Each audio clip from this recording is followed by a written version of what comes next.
it's time to sit back and relax with your favorite drink. And listen.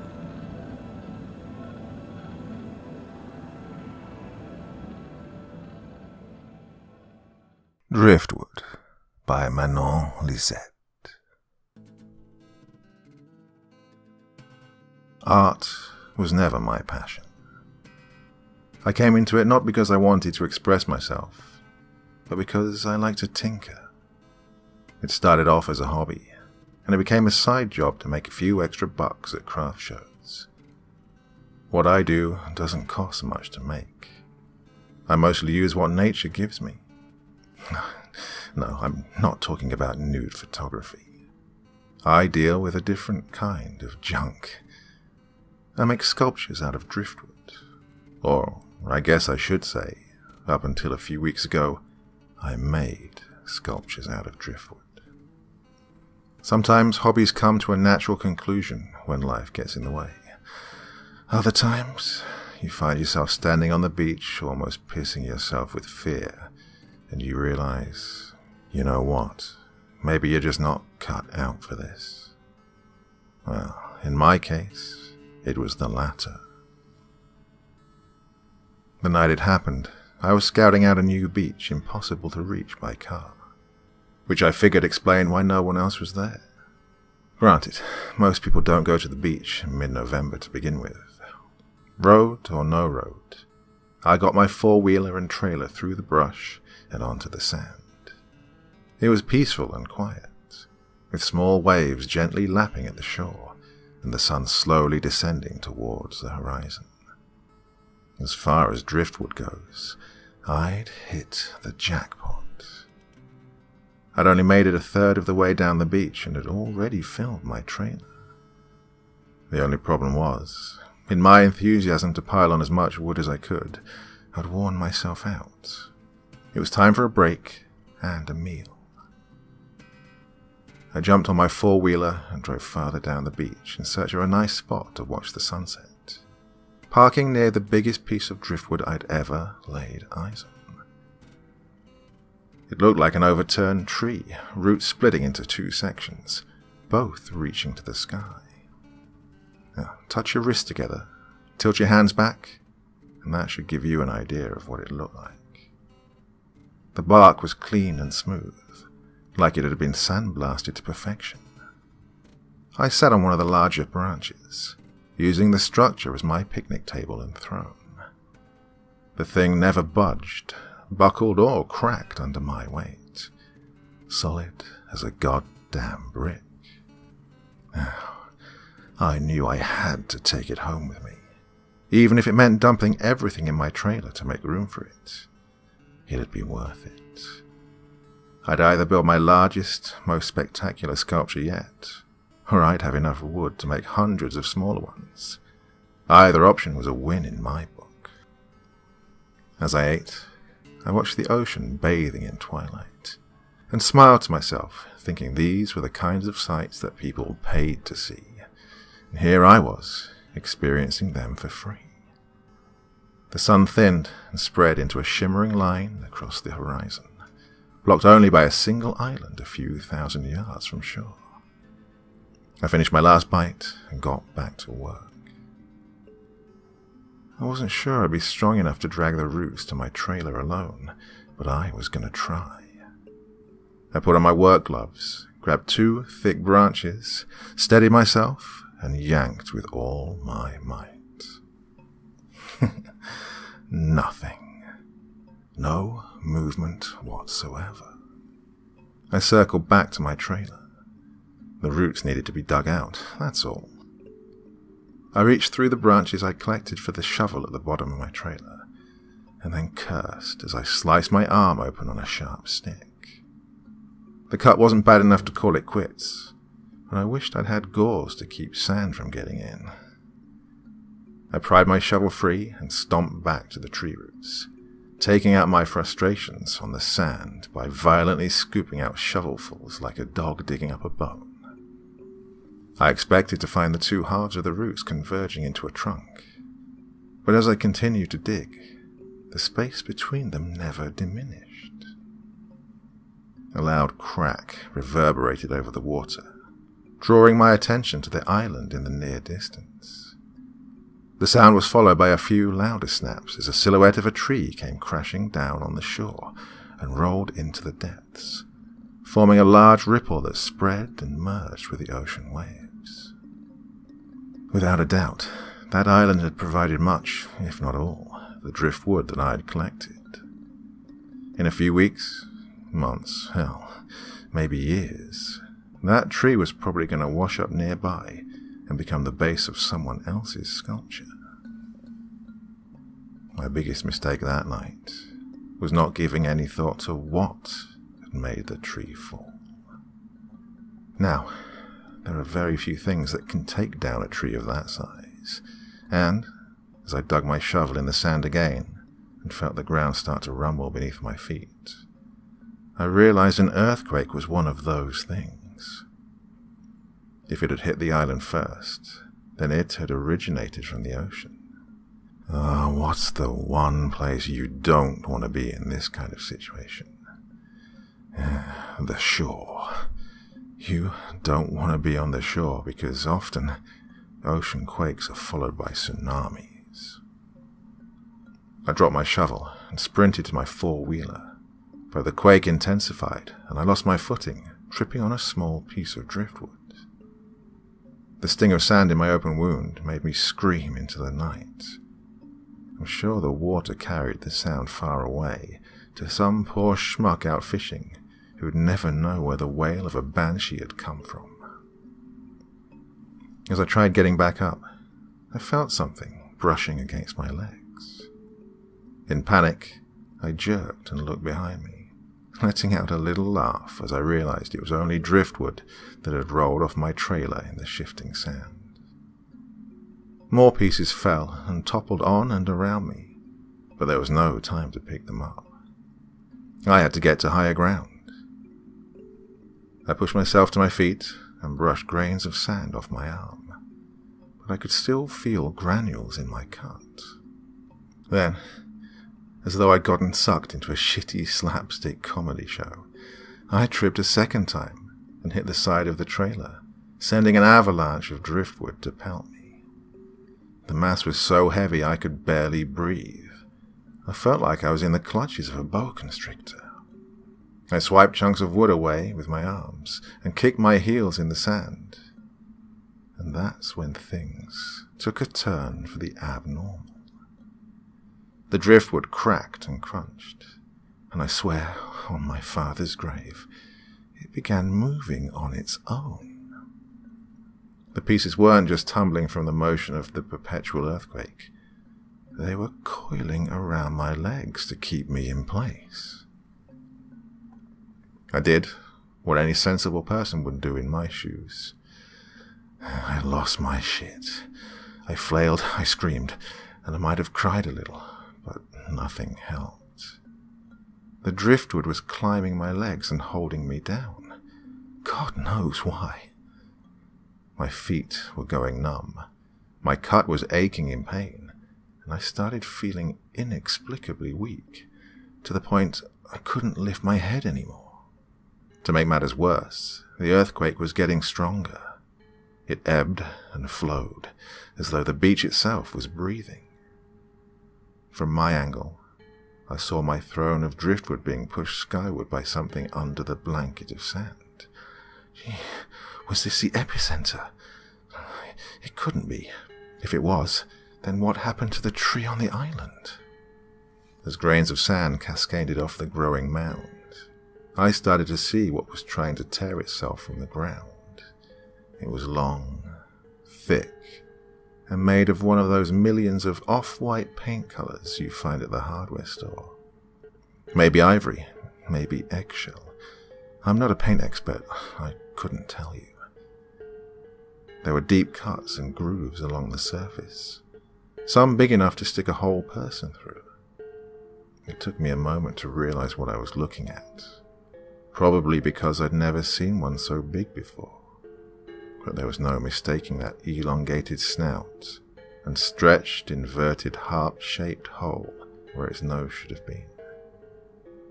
It was a deer skull, and what I thought were the roots of a tree were actually its antlers.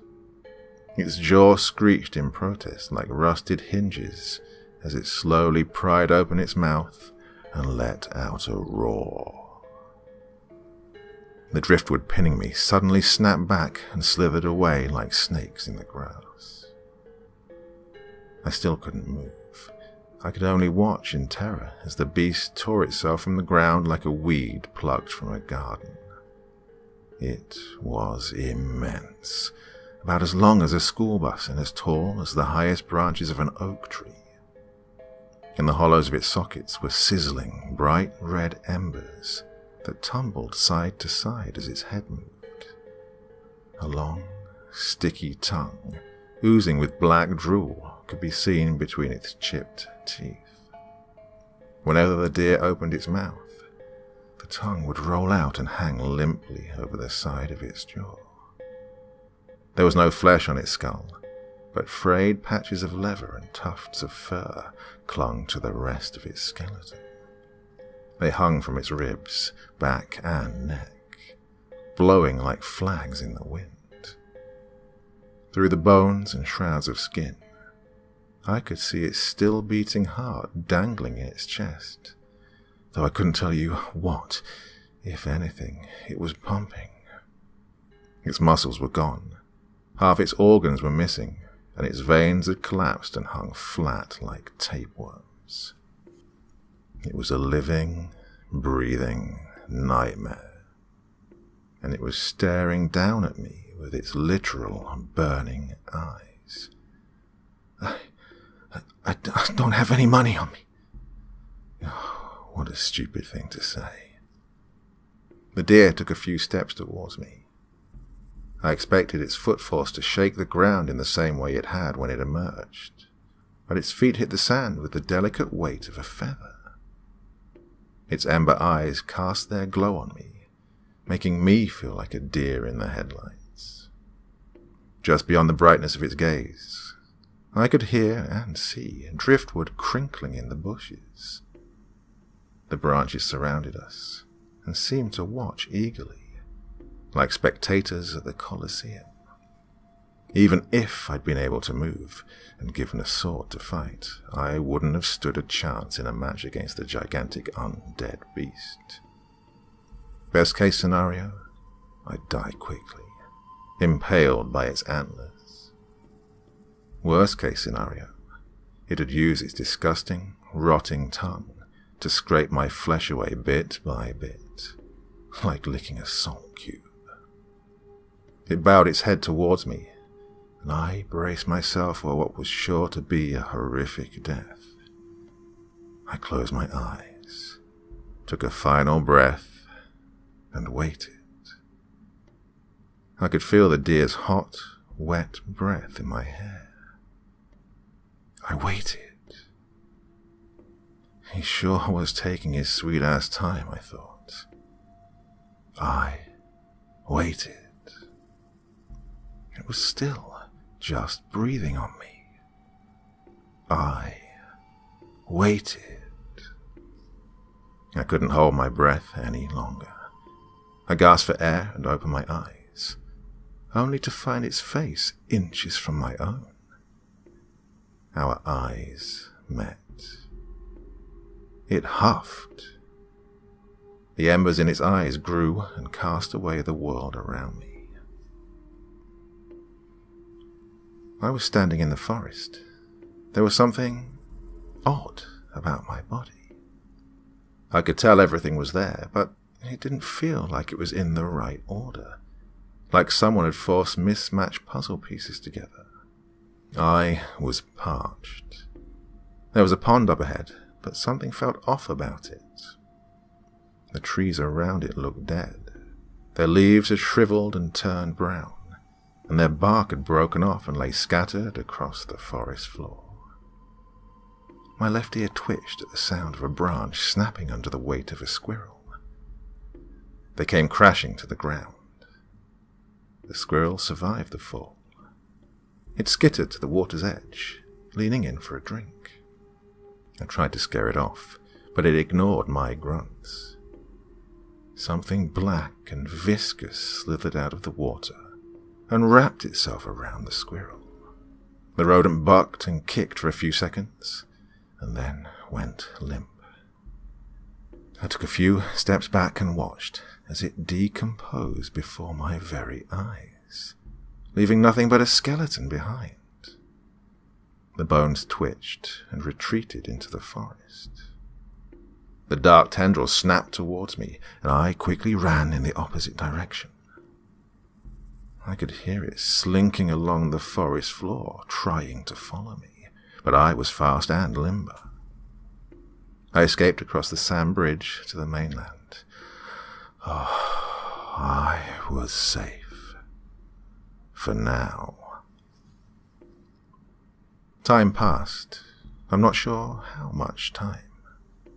The infection spread. When I craned my neck to look, I'd find the halo of withering trees around the pond had grown larger. One by one, the tree trunks eventually broke, sending a tidal wave of animals fleeing in fear. After a while, only birds were left to flee. Then, even they disappeared. Something had to be done before it was too late. This was my land, and I was determined to protect it. Maybe, I thought, maybe fire could end the plague. I waited for a storm, for lightning to strike the match, then pried a burning branch off a tree with my bare teeth. I ran as fast as I could across the sand bridge, careful not to extinguish the flame. This was my only chance to save my domain. The darkness was waiting for me in its forest of bones and decay. It had gotten bigger since we'd last met. It had grown almost as tall as me, but its size didn't matter. I had fire to fight it back. A creeping dread in my guts threatened to snuff out my courage, but I kicked off the ground regardless and tackled the darkness, huffing as we both fell. It coiled itself around me like a snake as I swung the burning branch into its sticky mass. There was no pain, just the overwhelming need to give up and give in. I felt tired, but I fought the urge to let myself sink into the exhaustion. I had the responsibility to protect my land. I couldn't let myself forget that. I used it as fuel to keep myself fighting through my quickly decaying body. The fire was working. The darkness was weakening. But so was I.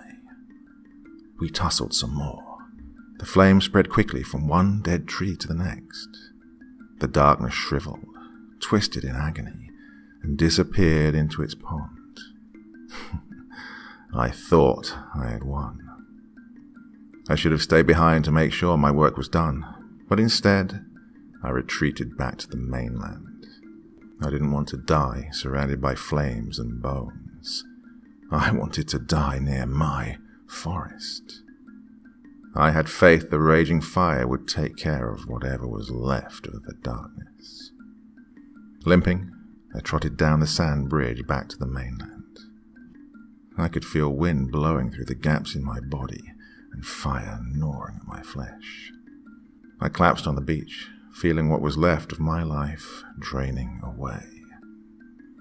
I looked back at the peninsula, and though I couldn't see the darkness through the sea of burning trees, I could feel its presence lingering. I had failed.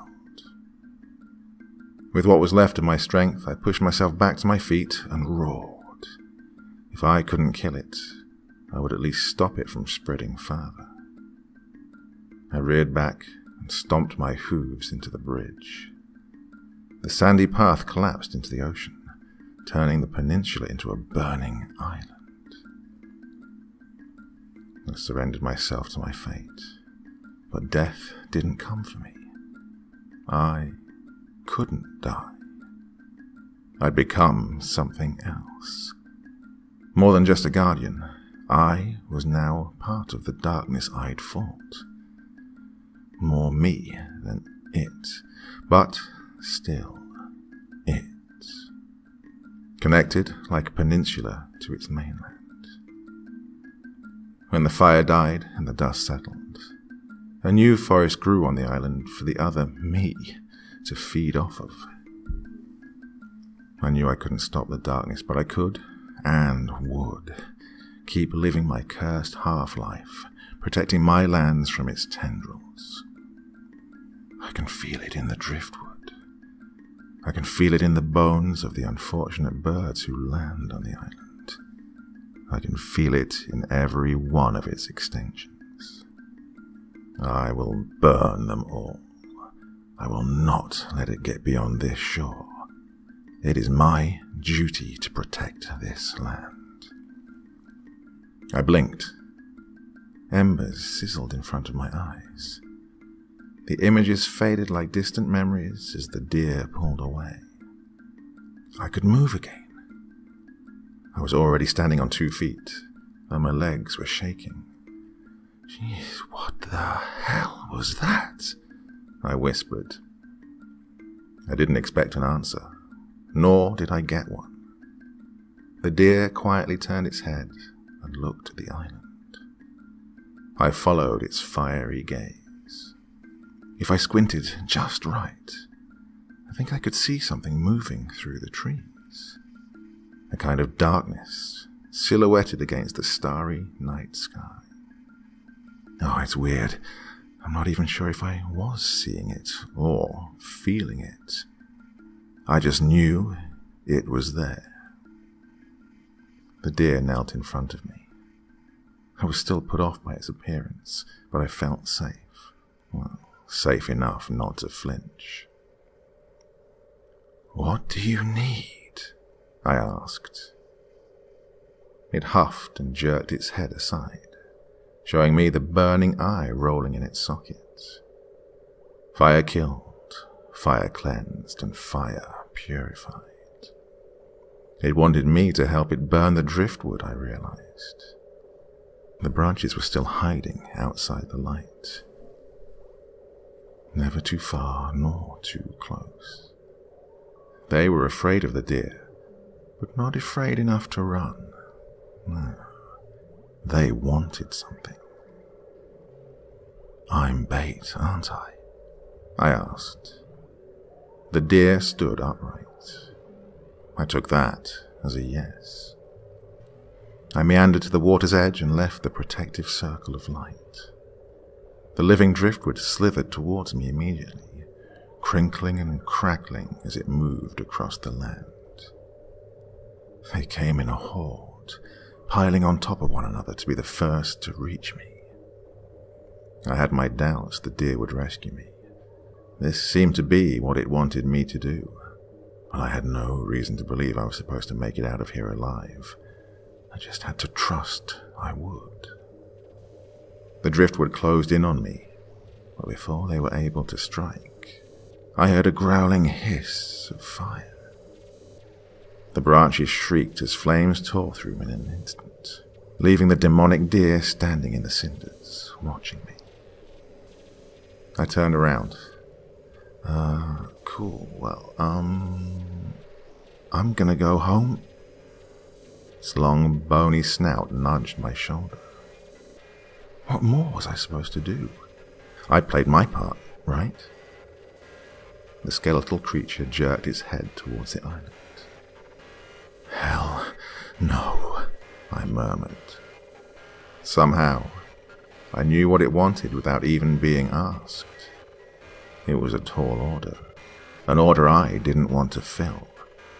And yet, it's a little hard to say no to a giant undead deer that just saved your life from evil driftwood, you know? It wanted to finish what it had started ages ago, but damned if I know why it thought I'd be any help. Its forelegs buckled as it laid down, as an invitation to climb on. I wasn't sure how. I'd never ridden a horse, undead or otherwise, and it wasn't like the thing had a ladder. I hesitantly reached up for one of its patches of skin, gave it a good tug to make sure it would hold my weight, and then pulled myself onto its skeletal back. Sitting there was by no means comfortable, but it was surprisingly stable. I held on tightly to the old, porous bones as the creature stood up and began trudging towards the ocean. It remembered exactly where the bridge had once been, and I think the ocean floor was still more elevated there than anywhere else. At the deepest points, the water reached the deer's upper neck and my chest. At its highest points, only my feet were submerged. It was a slow march to the island, which gave my anxiety plenty of time to build. Every step took minutes, and every time I looked back to check our progress, we'd barely moved. My mind started to wander, and in my head I saw visions of the darkness clutching the roots of trees and draining the life out of them, like sucking the flavor out of a slushie, leaving only ice, or in this case, dead wood behind. Somehow, I could taste what those trees tasted like. They were sour and grainy. They were satiating, but not satisfying. Now, birds, on the other hand. Birds were sweet and flavorful, but nothing was as flavorful as... The deer stopped at the water's edge, snapping me back to reality. I didn't want to get off, but I didn't have much choice. The deer knelt down, and I slid down its head like a child at a park. You sure I can't just... It growled. I'm going, I said. It huffed a warm puff of air on me. I'm not sure it was meant as encouragement, or as a warning it was growing impatient. Either way, I started walking towards the forest. You know, for an island supposedly home to a life-sucking monster, the greenery looked fairly healthy near the water's edge. Then again, if the darkness's food supply was limited, maybe it was keeping these plants and trees as a reserve. It had likely jumped at the chance to eat me. It hadn't gotten something as big to feast on in decades. It still remembered the thirst-quenching exhilaration of larger animals. If it had lips, it'd be licking them right now. As I ventured into the forest, I found a completely different landscape. Gone was the greenery, and in its place was death as far as the eye could see. There was nowhere my feet could fall, where bones wouldn't snap like twigs beneath them. Skeletons blanketed the forest floor like snow. I don't know how many hundreds, if not thousands, of creatures had spent their final moments here. I prayed I wouldn't join them. No one would ever be able to find my bones in this overflowing, exposed graveyard. I glanced back to plead with the deer, but it was gone. If I'd had the strength to swim back to shore, I would have tried, but I barely had enough energy to walk. I tried to be quiet and not draw attention to myself, but my footfalls were sloppy and loud, and my heart refused to lower its volume. It was just a matter of time before the darkness heard the dinner bell and came for its meal. Out of the corner of my eyes, I caught it moving through the trees. I froze and swallowed a knot in my throat. I don't think the word afraid really cuts it. I was a mouse who'd been spotted by an owl. I could try to run, I could try to hide, but it was already too late. It was going to take my life, and maybe in a few years, my bones would wash up on the shore like old driftwood.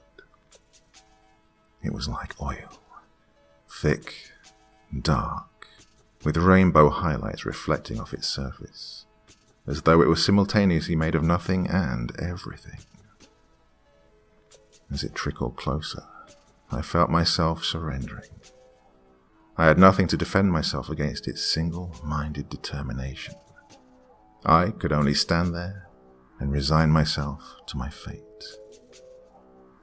Just as a thick, hand-like tendril reached out to take me. The deer's bright glowing eyes appeared in the darkness as though out of nowhere. Its antlers ripped through the wilted trees, tearing into the mass of blackness. The bait? Right. I was the bait to draw the creature out of its pool. I don't know how I knew that's why I was needed. I just did. Something about the pond protected it, but if food came into its territory after so many years of chewing on scraps, it wouldn't resist the call. Somehow, I understood all of this. Somehow I felt the hunger, the burning desire to kill it, and the fear of my own death all rolled into one. The two fought as I stood on the sidelines. The darkness lashed the deer violently across the face. The deer pinned it down with its antlers. The embers in its eyes became flames. The flames jumped to the trees and engulfed the area. I couldn't breathe. Coughing, I ran to the shore, trying not to inhale too much smoke as my vision started to blur. I remember the crackle of fire, the snaps of tree trunks, and the growls of the deer as I lost consciousness. I woke up on the shores of the mainland, washed up like driftwood. The island had been razed to the ground. I don't know who won the fight. I went looking for the antlers in the sand, but never found them. I guess they're both gone. It's weird though, because it's almost like I can still feel them both. Maybe it was another draw. God, I hope not. As for me, I don't make sculptures out of driftwood anymore. I'm too afraid I might stumble on a surviving branch from the island, and that I'll somehow help the darkness grow back. All I can do now is hope the fire did its job, and that the island is cleansed. The ashes should have fertilized the soil by now. It'll take a few years for the forest to regrow. It's only then that I'll know for sure.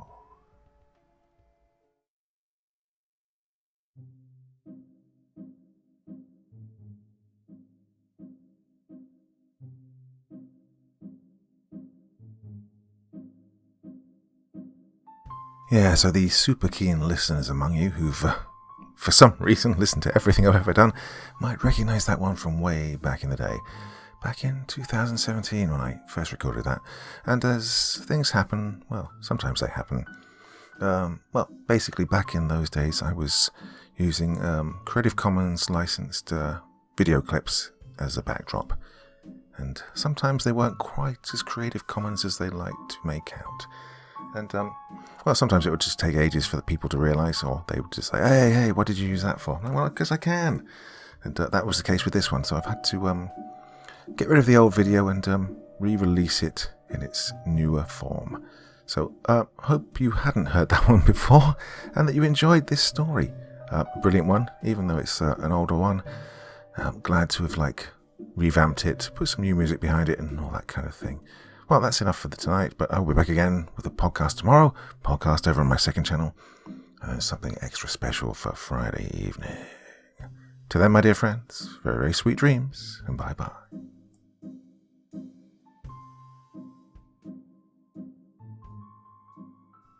Thank you so much for taking the time to listen to this story today. Really means a lot to me and to the author of the story, of course. Well, if you want to know more about me, I'm pretty much everywhere on social media. You can find me on Facebook, Twitter, Instagram. You can download my music on SoundCloud. I've got a Patreon if you feel like. Throw me $1 or $2. Very much appreciated. And of course, on Reddit, I have a place where you can leave stories if you want me to read one that you've written. Well, hoping to see you all again very soon. Till then, sweet dreams. Bye-bye.